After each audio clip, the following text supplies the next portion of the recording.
Hi, I'm Whitney Morgan, Hashimoto's coach, functional medicine practitioner, and co-founder of the Functional Health Alliance.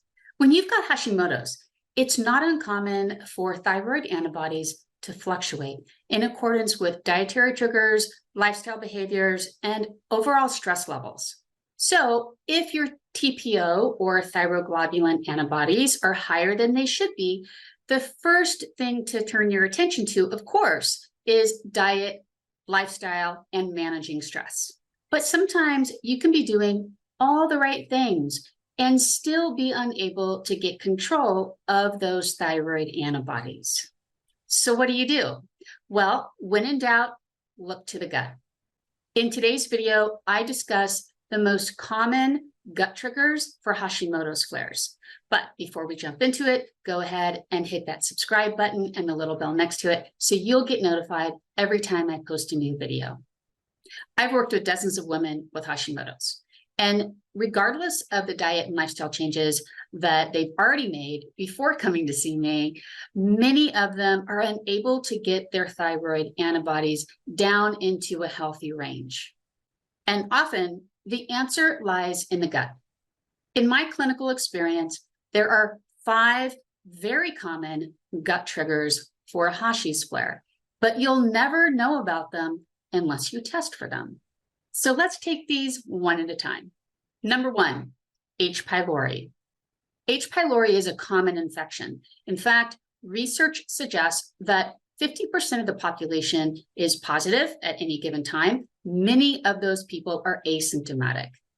H. pylori is highly infectious, and familial interfections are quite common. So unless all family members are tested and treated, the risk of reinfection is quite high. Gut trigger number 2, Blastocystis hominis. Blastocystis is a common parasite that the CDC considers non-pathogenic, but it can cause systemic symptoms, including the exacerbation of autoimmune issues. Interestingly, Blasto loves to hang out with H. pylori, and it's not uncommon to see both of these organisms flagged as high on stool test results. Gut trigger number 3, dysbiotic bacteria. There are many species of bacteria that, although they are normal to the human microbiome, they can become pathogenic at higher levels. And a handful of these bacteria are known autoimmune triggers. The most common overgrowths of autoimmune triggering bacteria that I see in my practice are Citrobacter, Klebsiella, and Prevotella. All 3 of these guys are easily dispensed with, but you have to find them first.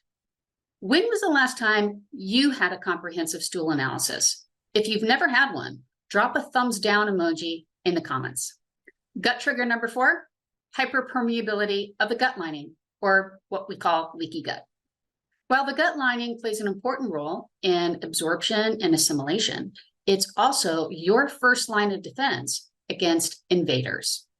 When the gut lining is damaged and dysregulated, potentially harmful compounds can pass between the cells and through the cells that line the gut and infiltrate the bloodstream.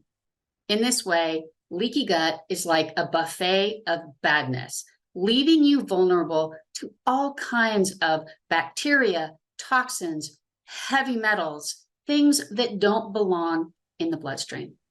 Gut trigger number 5, lipopolysaccharides, or LPS. These are particularly mischievous endotoxins produced by pro-inflammatory gram-negative bacteria.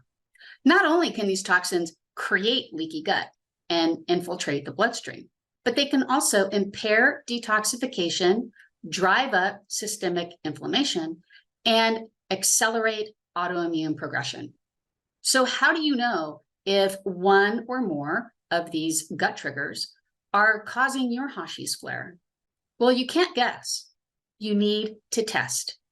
In my practice, I use specialized blood and stool analysis to determine if any of these triggers are standing between my clients and the symptom-free life they could be living.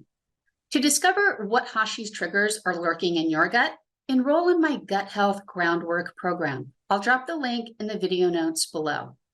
And because you've watched this video, you can save $50 at checkout when you use the coupon code YT50. That's capital Y, capital T, 50.